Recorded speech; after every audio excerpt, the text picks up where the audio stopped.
We've all heard the expression, change is good, but if you're a teenager and your body is starting to change, it can be very confusing.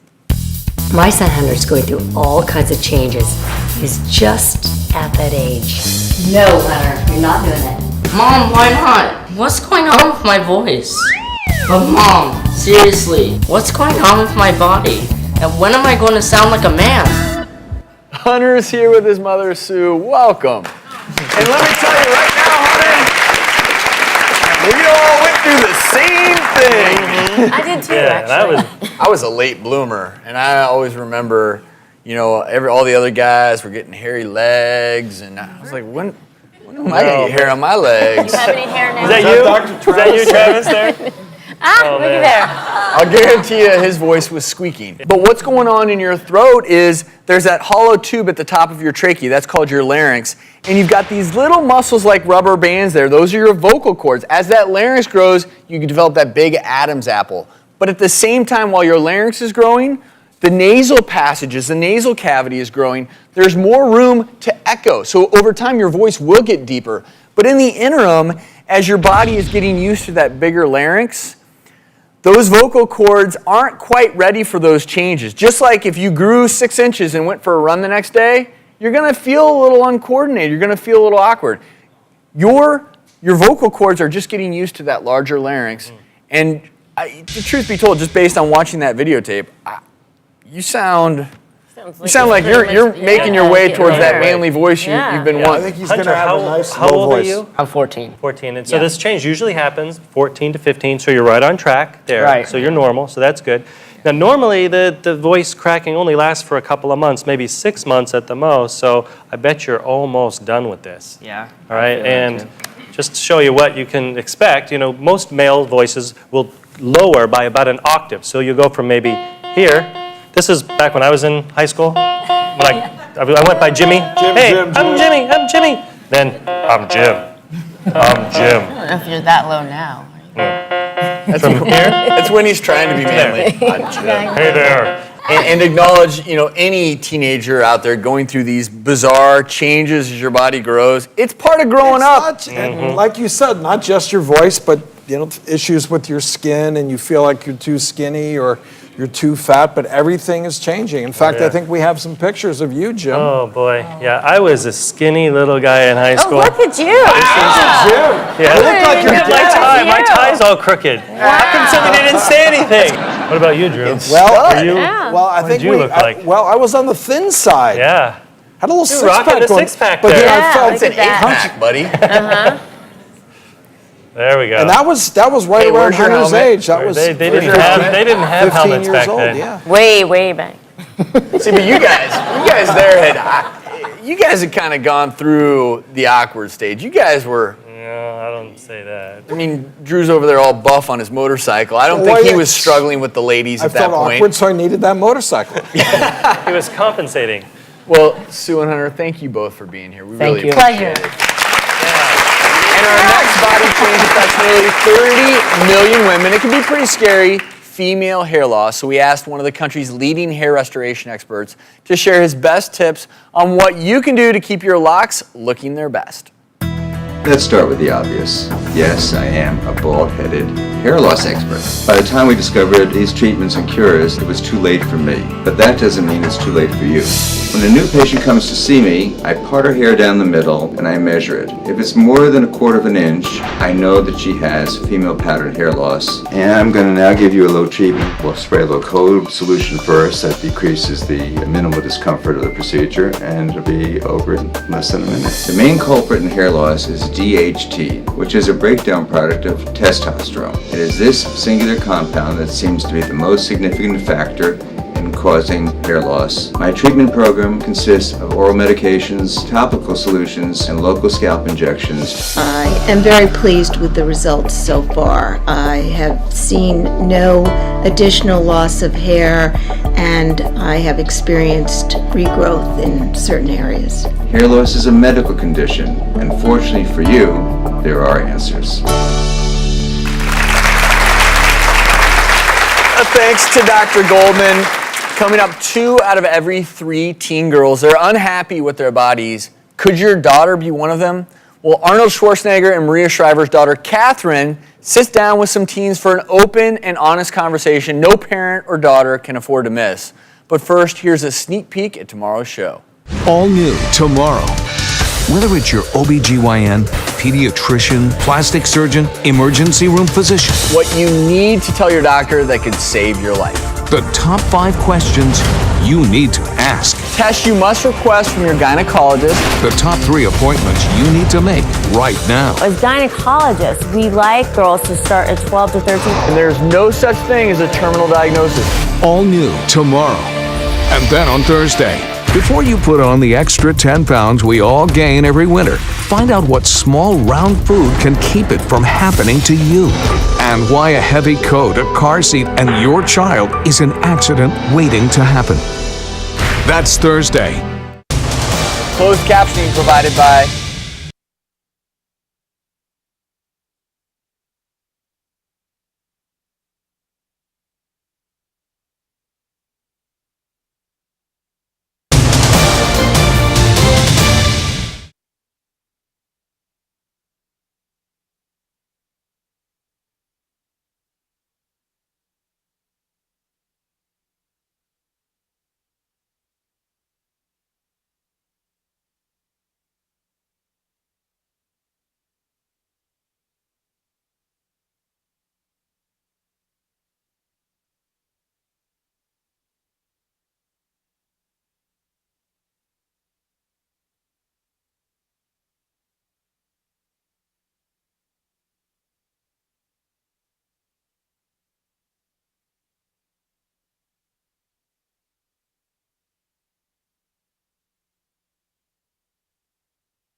Today we're answering the question, why is my body changing, and helping you deal with those changes. And in the teenage years, many young women are filled with such anxiety and really angst about all the changes that are going on in their body. And teenage girls are saying they actually need to lose weight. And what's even more disturbing is that 40% of first through third graders have wanted to become a lot thinner, just like models. First to First fourth through third graders. graders. Wow, Yeah. that's pretty young. That's a lot of pressure. It really is. And our next guest knows that pressure. Catherine Schwarzenegger may have a famous last name, but that didn't protect her from the teasing as well as the insecurities that every teenager faces. But now the daughter of Arnold Schwarzenegger and Maria Shriver has become a best-selling author, encouraging young women to rock what you've got. So we're at Borders here in Torrance, and I'm so excited for the book signing and to hear people's stories and hear what they have to say. Well, before we start, I just wanted to thank you guys all for coming. I really appreciate it. How did you feel when people make fun of you. When I was about your age, a boy made fun of me for the first time when I was in school, and he called me Bucktooth Beaver. And my mom told me something that's really important, which I think is true. When they're saying something mean to you, what they're saying to you and why they're saying that is not about you. It has nothing to do with you.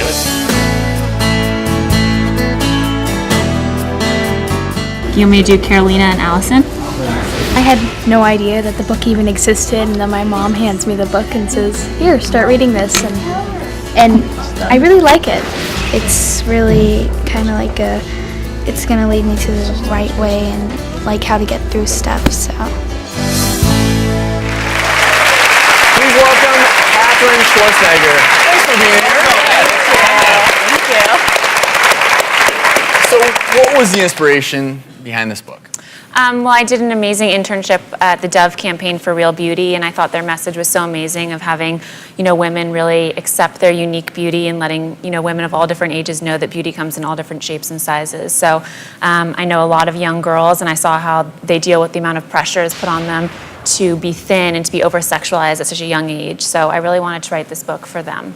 I think media definitely has a huge impact on the way young girls view themselves, because the media is in charge of bombarding young girls with these images of what they think is absolute perfection, and that's a size 0. So young girls look at that. Realistic at all. I know. Not healthy. Yeah. No, And not especially at all. during puberty, and this is the time it happens, you actually need to have a little bit more fat on you to produce those hormones that sort of trigger a puberty. So young girls don't realize kind of that little transition, pudgy zone is actually healthy and normal, and you're going to grow out of it if you, lead a healthy lifestyle and things like that. But I think we all go through it at different times. So I think a lot of young girls think that they're the only one that's going through it, which is exactly how I felt. So I really wanted to write this book to let girls know you're not alone, and you're going to get through it, and you're going to be totally fine. Did you feel extra pressure, given that your dad was Mr. Universe, who had technically the perfect body in the entire world? Is that is that hard? Yeah, I mean, I think a lot of people think that I would look at that image and have a lot of pressure, but I don't look at it and say I really want those muscles. Yeah, right. I really want that physique.